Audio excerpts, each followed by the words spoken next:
UP BJP में संगठन और सरकार में सब ठीक नहीं दिख रहा है। यूपी सरकार के मंत्री दयाशंकर सिंह क्या कह रहे हैं, जरा पहले वो सुनिए। सर, आज जो बैठक हो रही है, मुख्यमंत्री ने तमाम अप्रभारी मंत्रियों को बुलाया, इसके क्या मायने हैं? किस तरीके से उपचुनाव की तैयारी होनी है? खुद ने अब बैठक है, अब जा रहे हैं हम लोग। उपचुनाव के लिए कुछ मंत्रियों को विशेष जिम्मेदारी दी गई है, उसके लिए हो सकता है उसी के संबंध में बैठक हो। आप कितना महत्वपूर्ण मानते हैं उन उपचुनाव को आपके लिहाज से, क्योंकि जो लोकसभा के चुनाव के नतीजे थे वो इतने संतोषजनक नहीं रहे हैं? देखिए, कोई भी हर चुनाव महत्वपूर्ण होता है। भारतीय जनता पार्टी कोई चुनाव को सभी चुनावों को गंभीरता से लेती है, और उपचुनाव है, और उपचुनाव में हम लोग पूरे गंभीरता से लड़ेंगे और चुनाव जीतेंगे। अखिलेश यादव आप पर सवाल कर रहे हैं कि आप लोग जो तोड़फोड़ का काम करते थे, आप जिनको लेकर के पार्टी में आए थे, आज वो फिर वापस जा रहे हैं सपा। देखिए, अभी पार्टी अभी कहे तो अभी अखिलेश जी की पूरी पार्टी टूट जाएगी। क्या उनका तो बीजेपी के अंदरूनी कलह पर कांग्रेस ने भी तंज कसा। सुरेंद्र राजपूत ने कहा कि अब वो आपस में ही लड़ने लगे हैं, बुलडोजर का डीजल खत्म हो गया है। देखिए, स्पष्ट रूप से ये चुनाव जब हुआ था तो मोदी की गारंटी पर हुआ था, और मोदी की गारंटी उत्तर प्रदेश में असफल हो गई, फेल हो गई, बिल्कुल पूरी तरीके से गलत साबित हुई। अब मोदी की गारंटी को दूसरे के ऊपर थोपा जा रहा है। लड़ाई सिर्फ इतनी सी है इन लोगों की। अभी भी ये लोग जनता के हितों की लड़ाई नहीं लड़ रहे हैं, आपसी बंदर बांट की लड़ाई लड़ रहे हैं, भ्रष्टाचार के बंटवारे की लड़ाई लड़ रहे हैं, कोर्ट थाना कचहरी की लड़ाई लड़ रहे हैं कि कहां किसकी चलेगी किसकी नहीं चलेगी। अगर इन बयानबाजियों को किनारे रख दे तो आपको बता दें, लखनऊ में सीएम योगी एक अहम बैठक कर रहे हैं। उत्तर प्रदेश में 10 सीटों पर होने वाले उपचुनाव की तैयारी के सिलसिले में यह बैठक हो रही है। बैठक में 10 सीटों के लिए प्रभारी मंत्री मौजूद है, क्योंकि अब ये लड़ाई साख की हो गई है। उत्तर प्रदेश में जिस तरह लोकसभा में उत्तर प्रदेश में बीजेपी ने परफॉर्म किया, उसके बाद अब सबकी निगाहें यहां होने वाले 10 उपचुनाव पर हैं। 10 सीटों पर जो उपचुनाव होने हैं, इसको लेकर बैठकों का दौर हो रहा है, मंथनों का दौर हो रहा है, चिंतनों का दौर हो रहा है। और इसी को लेकर देखिए एक और बैठक, 10 सीटों के लिए प्रभारी मंत्री मौजूद हैं, आगे की रणनीति बनाई जा रही है। अब वो हर दांव चलने की यहां बीजेपी की कोशिश है, जो दांव पिछली बार नहीं चल पाए। जहां जहां बीजेपी लोकसभा में अच्छा परफॉर्म नहीं कर पाई, जिन कारणों से नहीं कर पाई, और उसके बाद अब सामने उपचुनाव है, तो इन 10 सीटों में 10 की 10 सीटें जीतने के लिए क्या रणनीति होनी चाहिए, किन चीजों पर मंथन होगा, अब इसी को लेकर बैठकें हो रही हैं खुद मुख्यमंत्री की निगरानी में।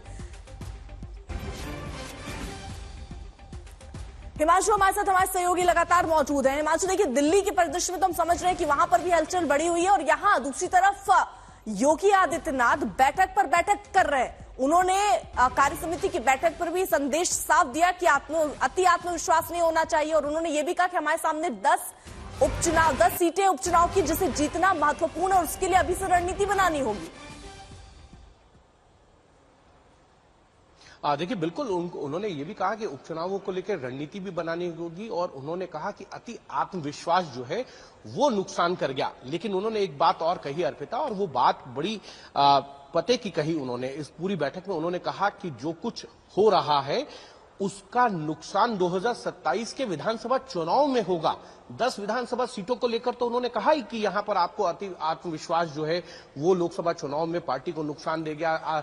हमको 10 विधानसभा के जो उपचुनाव हैं उनमें मिलकर काम करना होगा, नतीजे हमारे जो है अनुरूप आने चाहिए इच्छा के, वो तमाम बातें हैं। लेकिन उन्होंने ये भी साथ साथ कह दिया, जो पार्टी के अंदर कार्य समिति में, चाहे वो केशव प्रसाद मौर्य की तरफ से कहा गया हो या अन्य नेताओं की तरफ से कहा गया हो, या सांसद और विधायक जिसको लेकर सवाल उठा रहे हैं, उन्होंने कहा जो कुछ हो रहा है इसका नुकसान 2027 में पार्टी को उठाना पड़ सकता है। तो आप देखिए कि तलवारें जो है वो दोनों तरफ से खींची हुई हैं। उन्होंने भी मौका नहीं छोड़ा, उन्होंने भी ये कहा कि 2027 का नुकसान होगा अगर इस तरीके से पार्टी के अंदर जो है एक दूसरे पर जो है वो आरोप प्रत्यारोप लगाए जाएंगे। अर्पिता, मैं एक आपको उदाहरण दे देता हूं। 2009 के अंदर लोकसभा चुनाव से पहले नागपुर के अंदर भारतीय जनता पार्टी की जो है राष्ट्रीय परिषद की बैठक थी, उस राष्ट्रीय परिषद की बैठक में सुषमा स्वराज जो है राजनीतिक प्रस्ताव पे बोल रही थी और उन्होंने कहा था कि ये जो पार्टी के अंदर चल रहा है ना कि मैं इसको निपटा दूं और वो उसको निपटा दे और हम दोनों मिलकर तीसरे को निपटा दे, ये पार्टी को नुकसान करेगा। और वही स्थिति आज उत्तर प्रदेश में है जो बात 2009 के लोकसभा चुनाव से पहले सुषमा स्वराज ने कही थी और भारतीय जनता पार्टी को 2009 के लोकसभा चुनाव में 2004 के लोकसभा चुनाव से कम सीटें मिली थी। 2004 में 138 सीटें मिली थी और 2009 के चुनाव में 116 सीटों पे विजय मिली थी। तब भी पार्टी की वही स्थिति थी जो स्थिति आज उत्तर प्रदेश के अंदर आ रही है कि अगर आपको उस तरीके से सीटों पे लोकसभा चुनाव में नतीजे नहीं मिल पाए, जीत नहीं मिल पाई, उसके बाद जो है पार्टी के अंदर आरोप प्रत्यारोप का दौर जो है वो शुरू हो गया और उसी को मथने का काम जो है वो केंद्रीय नेतृत्व की तरफ से किया जा रहा है। और ये माना जा रहा है कि केंद्रीय नेतृत्व पूरी तरीके से इस बात को लेकर संगठन और सरकार को निर्देश दे रहा है कि आप 10 जो बिल्कुल देखिए बात, क्योंकि केशव प्रसाद मौर्य की भी छिड़ी हुई है, तो केशव प्रसाद मौर्य खुद अपना चुनाव भी देखिए वो हार गए थे, अपने गढ़ को नहीं बचा पाए थे, लेकिन फिर भी उनके लिए कहा जाता है कि कार्यकर्ताओं से कनेक्ट बनाए रखते हैं। विधानसभा जो चुनाव जीता उसमें उनकी एक महत्वपूर्ण भूमिका थी, लेकिन फिलहाल उनको अभी साधने की एक तरीके से लग रहा है कोशिशें यहां पर हो रही है और सब कुछ ठीक करने की कोशिशें भी आला कमान करता हुआ नजर आ रहा है। केशव प्रसाद मौर्य भी देखिए सवालों के घेरे में है। हालांकि केशव प्रसाद मौर्य ही है जिन्होंने बयान दिया कि संगठन ज्यादा बड़ा होता है। अब एक विधानसभा चुनाव वो जीते हैं, कितने कामयाब रहे हैं, लेकिन देखिए 3 विधानसभा चुनाव वो हारे भी हैं। एक लोकसभा चुनाव जीते हैं तो उनके 2 बार एमएलसी रहे हैं, तो ये कितने कामयाब रहे हैं केशव प्रसाद मौर्य वो हम आपको दिखा रहे हैं। और बड़े बदलाव का खाका फिलहाल तैयार होता हुआ उत्तर प्रदेश में नजर आ रहा है। 2022 में सुरातू सीट से एसपी के पल्लवी पटेल से केशव प्रसाद मौर्य चुनाव हार गए थे। अब उनके परफॉर्मेंस पर भी क्योंकि देखिए सवाल यहां खड़े होते हैं कि ऐसे में भी पार्टी लेकिन काफी महत्वपूर्ण उनको रखती है। 2018 में फूलपुर से बीजेपी हार गई थी लोकसभा उपचुनाव, तो ऐसे में कई चुनाव उनके नेतृत्व में या उनके गढ़ में कह लीजिए हारा भी गया है, अपने ही गढ़ को वो नहीं बचा पाए केशव प्रसाद मौर्य। तो ऐसे में सवालों के घेरे में भी कई बार आते हैं, लेकिन फिर भी उनको तवज्जो दी जा रही है। देखिए यहाँ नड्डा से उनकी मुलाकात भी दिल्ली में होती है। सरकार का हिस्सा, तो सरकार पर सवाल क्यों उठा रहे हैं, क्योंकि कार्य समिति की जो बैठक हुई थी उसमें केशव प्रसाद मौर्य ने जब ये हालांकि बयान दिया तो तालियां खूब बजी थी, जिसमें उन्होंने संगठन को बड़ा बताया था। सरकार में डिप्टी सीएम है तो जिम्मेदारी क्यों नहीं ले रहे हैं, संगठन सरकार के बीच तालमेल की जिम्मेदारी क्यों नहीं ले रहे हैं, क्यों एक खाई वाली स्थिति पैदा होती चली जा रही। खुद विधानसभा चुनाव हारे तो दूसरों पर ठीकरा क्यों फोड़ते नजर आ रहे हैं। कौशाम्बी लोकसभा सीट भी पार्टी हारी, किसकी जिम्मेदारी इस पर बनती है। अभिषेक हमारे साथ, हमारे सहयोगी इस वक्त जुड़े हुए हैं। अभिषेक, केशव प्रसाद मौर्य क्या ये माने या ये कहना ठीक होगा कि वो बगावती तेवर उनके पहले से ही दिख रहे थे। उस समय जब उन्होंने विधानसभा चुनाव जिताया उस समय मुख्यमंत्री चाहते थे बन जाए, नहीं बने, फिर वो चीजें शुरू हो गई। आपने डिप्टी सीएम दे दिया, लेकिन जिस तरह से उन्हें काम करना चाहिए शायद नहीं किया, नाराजगी थी। अब उनके ऊपर भी सवाल इसलिए भी उठ रहे हैं क्योंकि बहुत सारे चुनाव उन्होंने उनके नेतृत्व में या उनके गढ़ में हारे भी हैं, वो खुद हारे हैं। तो ऐसे में फिर भी उनको उतना वैल्यू करना और उनकी वजह से क्या पार्टी में इस तरीके की स्थितियां पैदा हो गई हैं जिससे खाई बहुत ज्यादा बढ़ती चली जा रही है, इसको ये माने। देखिए अर्पिता, इस पूरे मामले में हम देखें तो केशव प्रसाद मौर्य की भूमिका ही एक्चुअली में उनके लिए एक मेरिट बनता नजर आ रहा है। ये जरूर है वो अपना खुद का चुनाव हारे थे, लेकिन 2017 में प्रदेश अध्यक्ष वो थे और उनके नेतृत्व में जो चुनाव हुआ उसमें बीजेपी 300 पार लेकर के यूपी में आती है और ये पहली बार होता है, सरकार बनती है। उसके बाद 2022 का जब विधानसभा चुनाव आया तो उसमें भले ही बीजेपी 300 के पार नहीं गई, मुख्यमंत्री योगी आदित्यनाथ ने पूरा प्रचार भी किया था, लेकिन केशव प्रसाद मौर्य भले अपनी खुद की सिरातू सीट हारे थे, लेकिन उन्होंने जिन जिन सीटों पर प्रचार किया था वहां पर पार्टी को अच्छी खासी बढ़त भी मिली थी और एक तरीके से संगठन के कामों को उन्होंने तरजीह दी थी। और इस बात को भी वो आज जो कहते हैं कि संगठन बड़ा होता है, मैं अपने कद से भी आगे उसको रखता हूं, उसी बात को वो कह रहे हैं। ये जरूर है कि इसके पीछे की रणनीति क्या है वो भी समझने की जरूरत है। जिस समाज से वो आते हैं, मौर्य समाज से आते हैं, पिछड़ी जातियों पर उनका अच्छा होल्ड है और ये हमें नहीं भूलना होगा कि पिछले 4 चुनाव में पिछड़ी और अति पिछड़ी जातियों को साधने का काम जो बीजेपी ने किया उसका एक बड़ा माध्यम केशव प्रसाद मौर्य थे और भी अन्य पिछड़े नेता थे।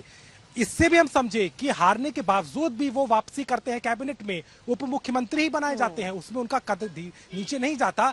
तो इससे समझ में आता है कि संगठन के तौर पर केशव प्रसाद मौर्य की कितनी स्वीकार्यता है। और लेकिन आज के परिप्रेक्ष्य में अगर हम समझें तो लगातार जो कार्यकर्ता की उपेक्षा की आवाज वो बन के सामने आ रहे हैं, इस बात को सामने रख रहे हैं और उसका समर्थन भी कार्यकर्ता कर रहे हैं। ऐसा नहीं है, विधायकों ने एक ध्वनि में ताली बजा करके उनके इस बात पर सहमति दी। तो इससे समझ में आता है कि कहीं ना कहीं एक रिप्रेजेंटेटिव और एक उसकी आवाज के तौर पर केशव प्रसाद मौर्य है। ये जरूर है कि उनका खुद का रिकॉर्ड कोई इतना फिलहाल इतना बड़ा नहीं है। वो भी चुनाव हारे हैं। 2017 में सरकार बनने के बाद जब बायपोल हुआ था मुख्यमंत्री की सीट पर गोरखपुर में भी और फूलपुर में भी, वो चुनाव भी बीजेपी हारी थी, समाजवादी पार्टी जीती थी। तो ये समीकरण और ये जो जीत हार का सिलसिला है ये पहले भी चला है, लेकिन इस बार दिक्कतें थोड़ी ज्यादा बढ़ गई। कार्यकर्ताओं की नाराजगी कुछ हद तक आगे चली गई और यही कारण है कि जिसका आकलन बीजेपी को चुनाव में भी नहीं था कि उसकी स्थिति इतनी खराब हो जाएगी कि आधी सीटों पर वो आके सिमटने वाली है। जी बिल्कुल। और जिस तरह तालमेल बैठाने की कोशिश हो रही है, बैठकों पर बैठकें हो रही हैं, केशव प्रसाद मौर्य मुलाकात कर रहे हैं, लेकिन इन सब के बीच देखिए विपक्ष के सामने एक बढ़िया मौका है और विपक्ष पूरी तरीके से तीर चला रहे हैं। कांग्रेस सांसद किशोरीलाल शर्मा ने कहा बीजेपी में संगठन की आवाज नहीं सुनी जा रही है, उन्हें संगठन की बात सुननी चाहिए। बीजेपी के अंदर रिजेंटमेंट तो है, इसमें तो कोई कहने की बात नहीं। यूपी का हर आदमी इसको महसूस कर रहा है। ये सही बात है कि संगठन हमेशा सरकार से बड़ा ही होता है, ठीक है। लेकिन अब ये है कि जो सरकार के मुखिया है उनको भी संगठन के लोगों की सुननी चाहिए। तो ये मतलब ये एक मतलब हर पार्टी के लिए है कि जो भी चाहे कोई भी पार्टी हो उस संगठन को सर्वोच्च रखना चाहिए उसको। तो लेकिन आप सांसद हैं, ये तो हो ही रहा है भैया। बीजेपी की अभी कार्यकारिणी की बैठक में कितने स्वर एक दूसरे के विरुद्ध आए, तो ये तो सारी जनता को यूपी की पता है कि क्या चल रहा है अंदर में। 44 साल का अनुभव है उत्तर प्रदेश का। मैंने राजनीति सन 80 से हर उतार चढ़ाव देख रहा हूं। मैंने भारतीय जनता पार्टी जैसी सिद्धांतवादी अनुशासित पार्टियों में वो नहीं देखा जो उत्तर प्रदेश में पिछले 2-3 महीने से हो रहा है। एक दूसरे के खिलाफ सार्वजनिक रूप से बोलना, ट्वीट करना, खबरें लीक करना, एक ही समझ में देखा था। जब कल्याण सिंह को, जो बहुत शक्तिशाली हो गए थे, उन्हें भाजपा ने हटाया था, और यह मैं अब देख रहा हूं। तो ये सब क्यों हो रहा है, इसके लिए तो हमें कुछ दिन इंतजार करना पड़ेगा। देखिए कौन दूसरा कल्याण सिंह बनता है या कल्याण सिंह भारी पड़ते हैं, ये वक्त बताएगा।